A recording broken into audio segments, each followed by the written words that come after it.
弟兄姊妹平安，我哋同心禱告。親愛嘅天父上帝，我哋感謝你，因為你愛世人，你呢個係你創造嘅心意。我哋嘅主耶穌，我哋感謝你，因為你喺我哋仍在罪人嘅時候為我哋死，並從死裏復活，使我哋得着復活嘅盼望。求聖靈開啟我哋嘅心，使我哋明白你嘅話語。求你用真理使我哋成聖，因為你嘅道就係真理。禱告奉主耶穌基督聖名，阿們。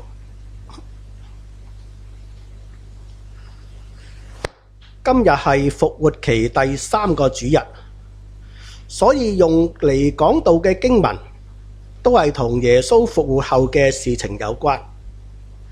今日嘅經文我哋會睇約翰福音第21章。唔知大家對約翰福音了解幾多呢？第11章就有啲學者認為呢一章第11章呢章嘅經文係後期先至加上去嘅。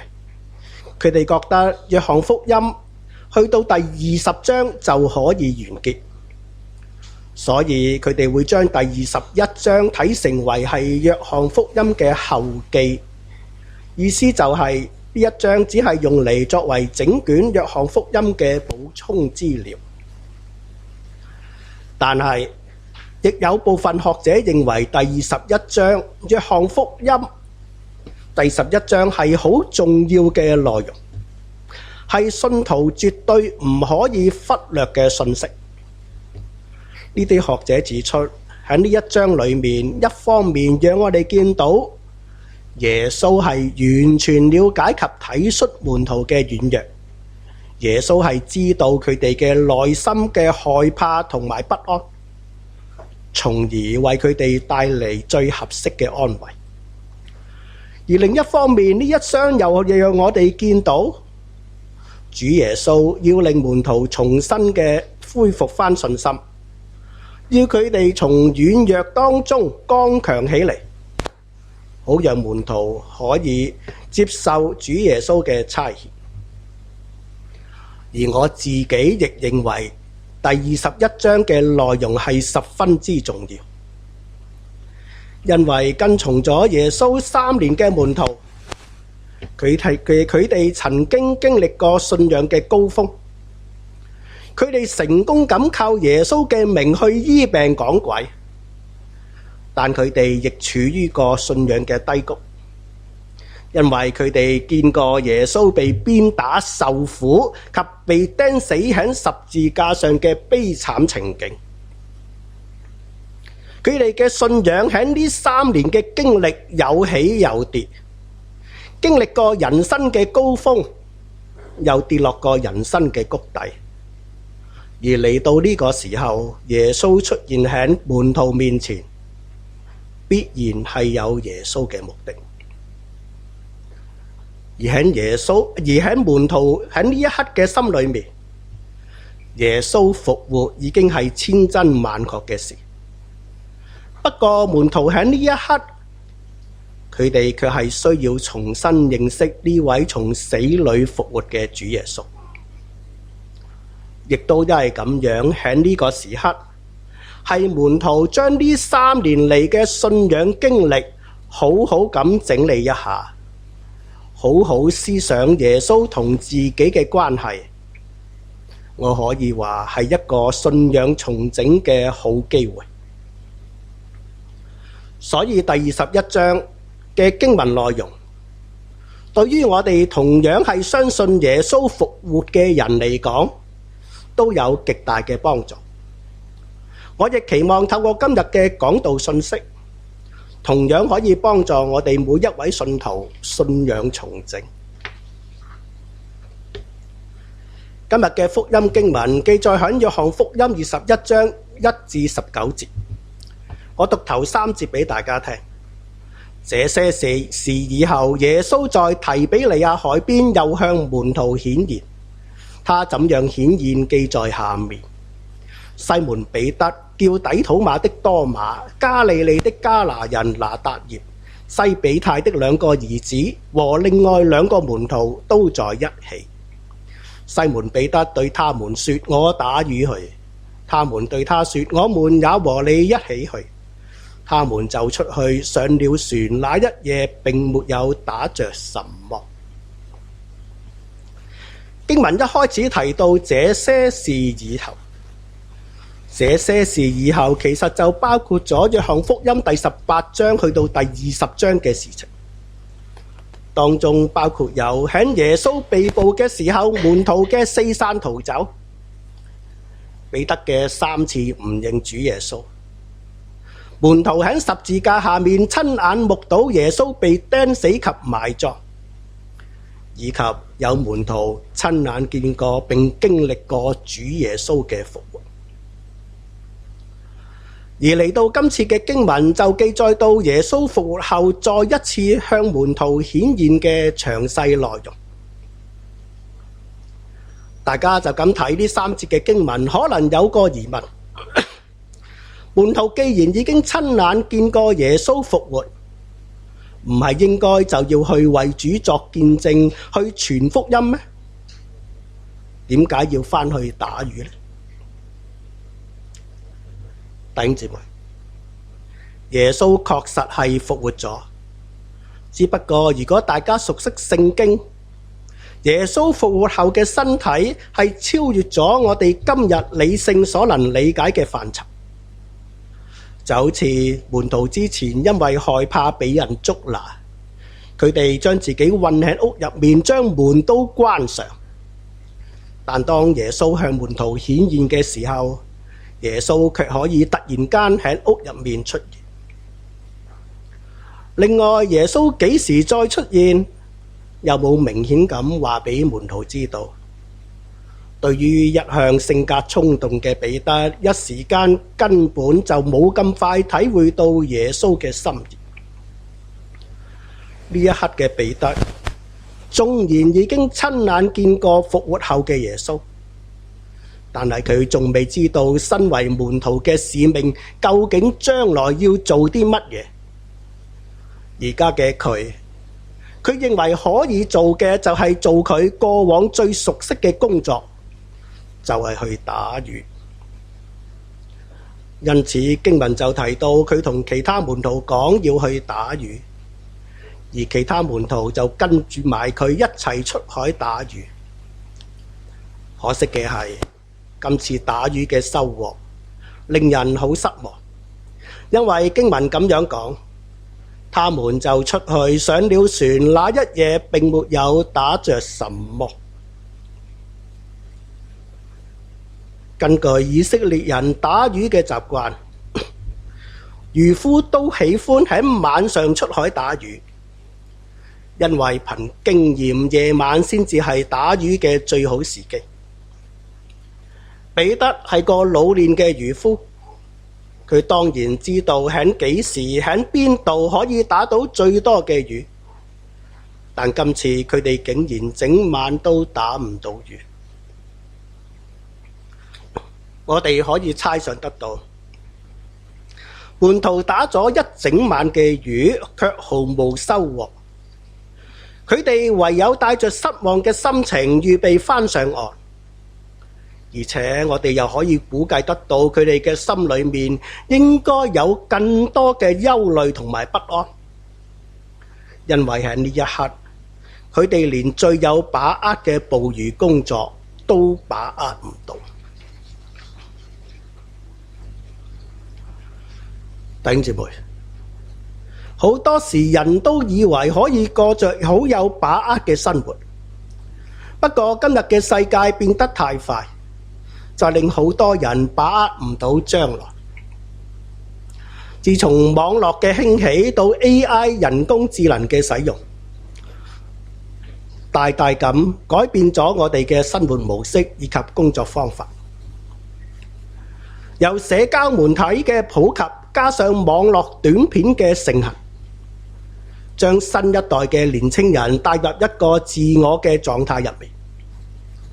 因為唔少年青人只顧上網，佢就可以同唔同現實世界嘅人溝通，只係將自己沉醉於網絡入面。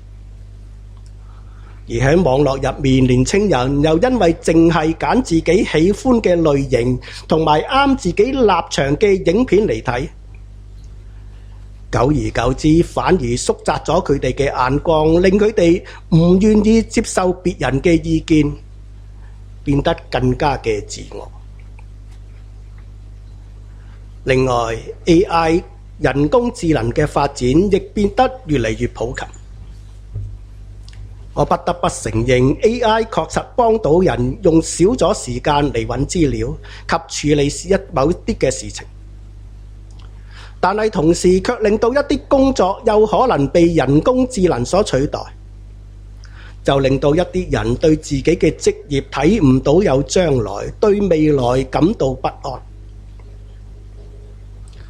除咗科技，全球經濟格局嘅變化亦令人難以預測未來。自從美國嘅總統特朗普推出呢個關稅政策之後，就令世界嘅經濟變得好唔穩定，對全球嘅經濟產生咗壞嘅影響。呢種不穩定性令到公司喺制定長期策略嘅時候，因為要面對太多嘅變數，令公司唔敢去發展，甚至有萎縮嘅狀態。而對於個人嚟講，由於大環境好唔明朗，好多人都減少咗個人消費，窒礙咗整體嘅經濟增長。喺咁嘅經濟環境之下，就算係有錢嘅人，都可以一夜之間唔見咗幾十萬甚至幾百萬嘅身家。而對於基層人士，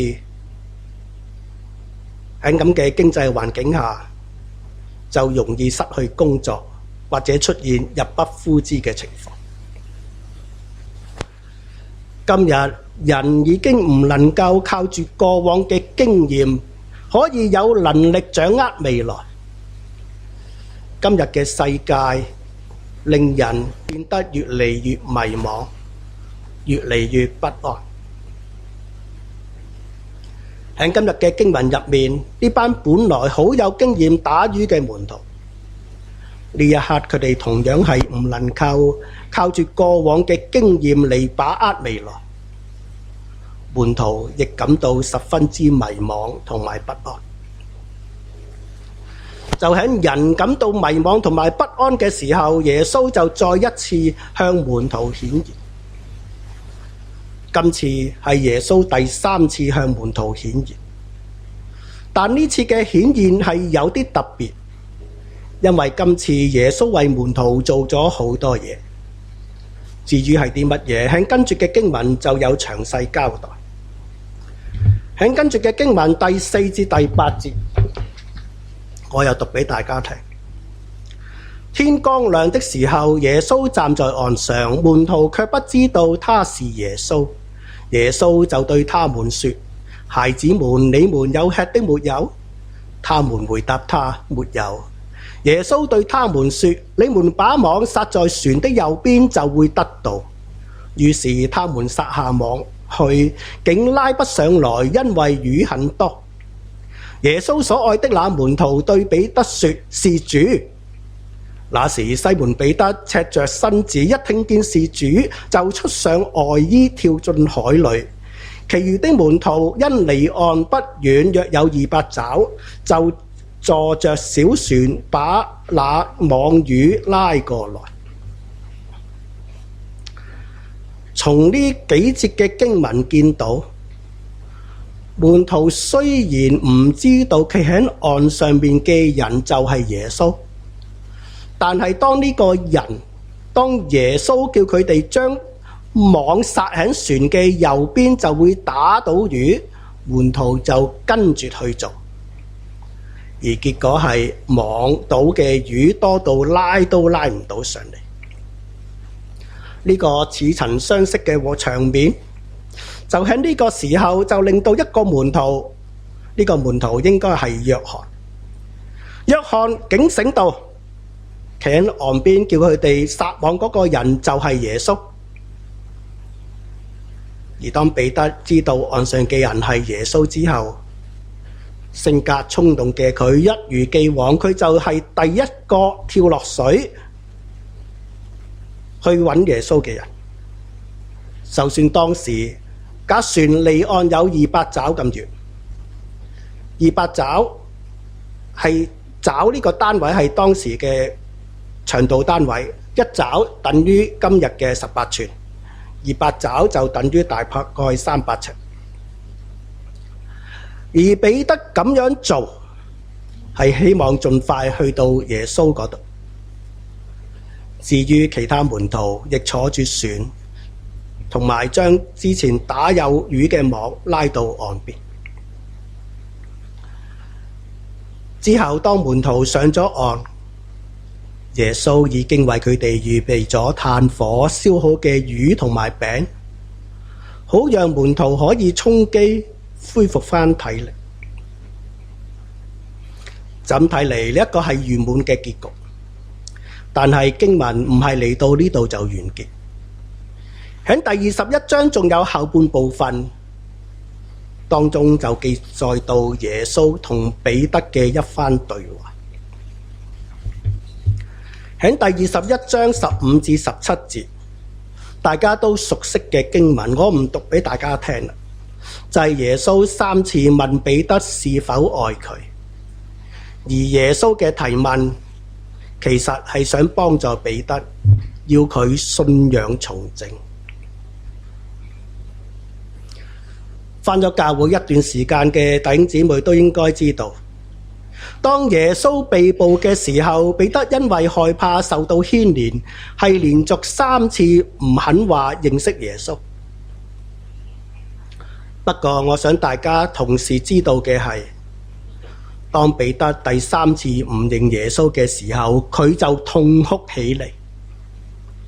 彼得嘅痛哭表示咗佢對自己所做嘅事係感到十分之慚愧同埋內疚。彼得嘅痛哭亦表達咗佢面對緊自己信仰失敗嘅事實。不過我哋感謝上帝，因為我哋嘅上帝係會體恤人軟弱嘅上帝。所以彼得雖然喺信仰上跌倒唔止一次，主耶穌仍然愛彼得，仍然愛佢嘅門徒。耶穌亦都趁呢個嘅機會，要幫彼得信仰重整。喺門徒食過耶穌所預備嘅早飯之後，耶穌預備同彼得有一個深入嘅溝通。喺溝通入面，耶穌3次向彼得發問，問彼得愛唔愛佢。彼得都好聽話，3次都有回答到耶穌。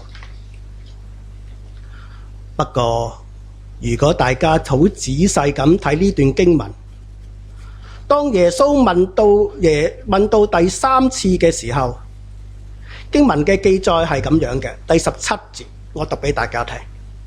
耶穌第3次對他說：約翰的兒子西門，你愛我嗎？彼得因為耶穌第3次對他說你愛我嗎，就憂愁，對耶穌說：主啊，你無所不知，你知道我愛你。耶穌說：你餵養我的羊。彼得喺回答入面感到憂愁。佢之所以憂愁，應該係佢以為耶穌問自己愛唔愛佢問咁多次，係認為自己已經唔再配講愛耶穌呢幾隻字。因為話到底，彼得又真係衰過好多次。彼得心裏面可能會諗，好似佢失敗過咁多次嘅人，耶穌仲會承認佢嘅價值咩？佢根本冇資格去愛耶穌，去愛上帝。只不過耶穌嘅愛，上帝嘅愛係超越咗彼得嘅諗法。因為喺耶穌呢3次問完彼得嘅愛唔愛佢之後，其實耶穌都有同彼得講：你牧養我的羊。你牧養我的羊呢句說話係表示咗耶穌係要彼得繼續為主作工，繼續要彼得去愛耶穌所愛嘅人。由此可見，耶穌呢3次有關愛嘅提問嘅目的，就等於話俾彼得知道，唔好淨係睇見自己嘅瘡疤，亦唔好自暴自棄。即使過去曾經衰過好多次，上帝仍然愛彼得。而由於彼得經歷過呢次同耶穌有一個咁深入嘅溝通，彼得知道咗自己嘅價值，亦揾到自己嘅人生方向。就因為呢次嘅信仰重整，喺彼得餘下嘅人生裏面，佢無論面對乜嘢處境都好，佢都甘願為耶穌作見證，傳福音。後來彼得甚至去到為主殉道嘅地步，佢依然甘願去做，為嘅係要完成耶穌嘅使命，要讓更多人認識到福音，信上帝，與我哋同得永恆嘅福樂。弟兄姊妹，門徒跟從咗耶穌大概有3年時間，信仰經歷過起起跌跌，而今次耶穌復活後嘅顯現，彼得因為與耶穌有一個好深層嘅對話，令彼得反思到自己嘅信仰生命，知道自己嘅過去嘅軟弱同埋失敗，但係同時因着彼得做咗呢個好徹底嘅信仰重整，讓佢明白到縱使自己係如此嘅不配，但耶穌依然愛佢，耶穌依然會託付佢去完成上帝嘅使命。咁樣在座嘅大家返咗教會幾耐呢？你返咗教會3年、4年、5年，還是已經跟從咗耶穌有更多嘅日子呢？咁樣你信仰重整咗未呢？喺呢度，我想同大家分享一個基督徒嘅信仰見證。有一位弟兄，佢從小就喺教會長大，可以稱為信二代，因為佢嘅父母都係基督徒。呢位弟兄從小就聽咗唔少聖經故事，所以對於信仰有一定嘅認識。不過隨着弟兄嘅年紀慢慢咁樣長大，而佢面對世界嘅衝擊亦越嚟越多，佢覺得自己嘅信仰同生活拉唔上關係。弟兄感到迷茫，但係感恩嘅係佢都有維持星期日返教會嘅習慣。後來弟兄畢業出嚟做嘢，佢嘅工作壓力亦都越嚟越大，生活中嘅挑戰亦都越嚟越多。弟兄開始懷疑自己嘅信仰是否真係能夠幫到佢面對生活。喺一次崇拜入面，牧師喺講道中提到，信徒唔係聽咗上帝嘅話語，聽咗道就咁算數，而係需要將上帝嘅話語嚟不斷重整自己嘅信仰。呢位牧師又提到，有時候信徒需要停落嚟，重整一下自己嘅信仰，睇下有乜嘢需要更新或者改變嘅地方。牧師喺講道入面嘅呢番說話，讓弟兄思考到自己嘅信仰需要改變。佢決定開始自己嘅信仰重整之旅。喺嗰一日之後，呢位弟兄開始每日都有禱告嘅時間，佢尋求上帝嘅指引。又喺呢段時間入面，佢重新閱讀聖經。過去佢淨係停留於經文字面上嘅意思，而冇深入咁理解經文背後嘅意義。呢次佢決心要明白每一段經文嘅教導。除此之外，弟兄開始積極咁參加教會嘅團契聚會同埋查經班。佢發現喺聚會入面，佢唔單止可以同弟兄姊妹分享到自己嘅困惑同埋感受，而且佢亦得到回應，佢得到鼓勵同埋支持。另外喺查經班入面，佢可以從唔同嘅角度嚟思想上帝嘅話語，令佢認識上帝嘅心意更加多。呢啲都令弟兄重新燃點起對上帝嘅嗰份熱情。喺呢個信仰重整嘅過程入面，弟兄亦開始思考到自己嘅人生目標。弟兄漸漸意識到過去佢一直追求世界上嘅各樣嘅成功，但係佢忽略咗心靈上嘅需要。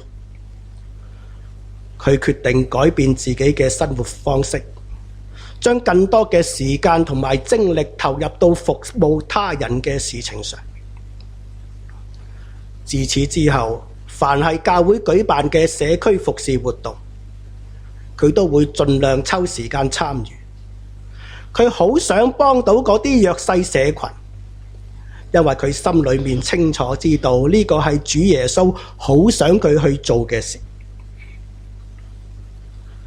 呢位弟兄最後分享到，信仰重整之後，佢雖然要面對嘅事情係冇乜改變到，但佢卻係感受到內心嘅平安同埋力量。佢嘅信仰重整之旅，讓佢重新認識到上帝嘅愛係無條件嘅，亦讓佢甘心情願咁接受上帝嘅差遣，為主工作。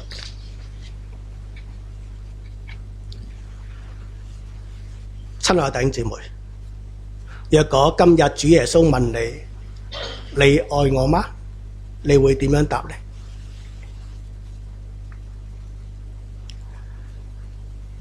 當我哋見到今日嘅世界變得好快，令我哋感到迷惘不安同埋無力嘅時候，但我哋同時必須要知道，上帝仍然與我哋同在，上帝仍然會眷顧一切信靠佢嘅人。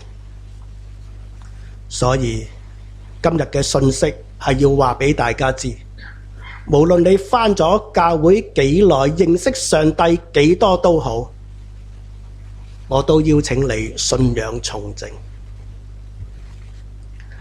呢個信仰重整係要花上時間用多啲時間讀經，而且唔單止係讀經，仲要理解每段經文背後嘅意思。呢個信仰重整係要花時間，每日都要祈禱，而且呢個祈禱唔單單係一個例行動作，仲要不斷咁檢視自己同上帝嘅關係。呢個信仰重整係要清楚咁知道及明白信仰嘅要求，而且唔單止係要知道同埋明白，仲要將聖經嘅教導實踐喺生活入面。各位，今日係教會年嘅復活期第3個主日。喺復活期入面，我哋要思想主耶穌復活所帶俾我哋嘅盼望同埋力量。而喺復活期嘅呢段時間，亦係我哋信仰重整嘅好時機，因為我哋要學習彼得，好似佢咁樣喺耶穌復活之後，做一個好深層嘅信仰重整。到時我哋就可以靈命得到更新，喺侍奉上有更大嘅幫助。我哋可以繼續為主作工，完成上帝託付俾我哋嘅工作。到咗主耶穌再來嘅時候，我哋就會得到從上帝而來嘅獎賞。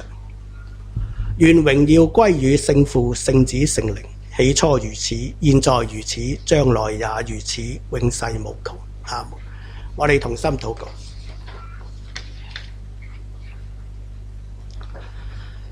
我哋嘅天父上帝，我哋感謝你，因為你創造世界有愛當中嘅人，但人軟弱跌倒犯罪，離開咗你創造嘅心意，你卻冇因此而放棄我哋。你甚至差你嘅愛子來到世上，為咗贖我哋嘅罪，釘死喺十字架上，第三日復活，叫世人重新得着盼望。求你讓我哋明白你嘅大愛，並且喺你嘅愛中得着力量。我哋嘅主耶穌基督，我哋感謝你，因為你道成肉身，確實知道我哋人喺世上時遇到一切嘅軟弱係啲乜嘢事情。求你使我哋明，因此而去信靠你，有能力唔單止去面對自己嘅軟弱，亦都去幫人去面對嗰啲軟弱。求主幫助我哋就好似彼得一樣咁樣，可以重整自己嘅信仰，可以為主付出更加嘅多。求聖靈感動我哋，喺呢個因今日世界變化而感到乏力，因遇到挫敗而感到悔疚嘅時候，可以叫我哋感動我哋，明白上帝與我哋同在，唔會灰心喪志，而係繼續嘅完成上帝所差付我哋嘅一切嘅使命，可以讓我哋身邊嘅人成為你嘅兒女，成為更多人嘅祝福。禱告奉主耶穌基督嘅聖名，阿們。